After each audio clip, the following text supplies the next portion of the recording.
Okay, so now let's have the next concept, the five vocal skills of competent communicator. Oh, let's have the first one. The first one is speed. Okay, so speed, the how fast you speak. Okay, so this actually sends a very good message, the speed. Okay, first, um, if the speaker is talking very slow or talking slow, there is a tendency that that means the speaker wants to emphasize on a certain sentence or a certain quotation. While if someone is talking fast, if you notice, that means extreme emotions. When your mama is scolding you, you might notice how fast they talk. Okay? Or when your parents are scolding you or somebody is scolding you, they have the tendency to talk very fast because maybe they're angry because of the extreme emotions that they're feeling. Next is volume. Volume is the loudness and softness of your voice. When you're loud, that means you're emphasizing that specific sentence or that quotation. Or when you're soft, maybe um, you're feeling unsure of what you're saying. So volume actually speaks volumes. If you understand what I mean. Next is pauses. Okay, pauses are very important in sentences because sentences can be misinterpreted depending on where you pause. Okay, what specific word you pause. Okay, so for example, I don't know if you still remember this example from last semester. The example, um, uh, come on, let's eat, grandma, and come on, let's eat, grandma. Okay, what's the difference? The first one is, come on, let's eat, grandma. So that is the person is trying to call the grandma to eat. And while the other one is, come on, let's eat, grandma. That the person is going to eat, grandma. So the pause there is very important because it gives out different meaning. Next is our inflections or intonations. And lastly, our articulation, how we say the word, how we pronounce the word. That's articulation.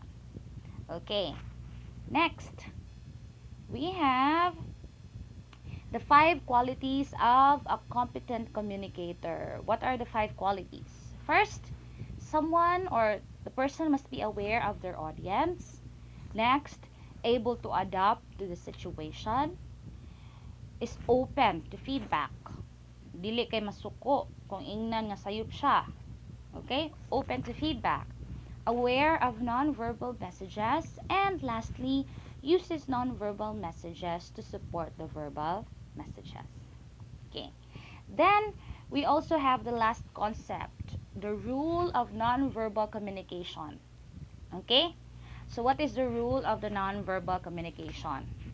So, first is nonverbal communication actually uh, gives meta communication. What do you mean by meta communication? Meta communication is just like metacognition. The meaning of meta there is the same with metacognition. When you say metacognition, it's thinking about thinking. While in metacommunication, that's communication about communication. So it serves, the nonverbal communication serves there as the repetition, contradict, serves there as to contradict, repeat, substitute, accent, and complement, sorry, complement the verbal communication. Okay, so that is there to repeat, contradict, substitute, accent, and complement the verbal communication. And I think that is our last topic. Here is our sources. So I hope that you learned a lot today. And this is my first time actually doing this. So there might be some glitches. I'm sorry for that. But I'm still practicing. And we're still starting. You and me, we're both still starting. So excuse all the glitches that might have happened throughout this video. Anyway, um, I would like to remind you that you have to um, sign in to your Google Classroom, because I put there an activity for this specific topic that you need to answer, and that I will be waiting for you to pass it within our time, which is until 10:30. Okay? When you click the activity, please read the instructions that I put there so that it will be clear. So I think that will be all for today. I will be seeing you again for another activity tomorrow. Goodbye, everyone, and have a good day.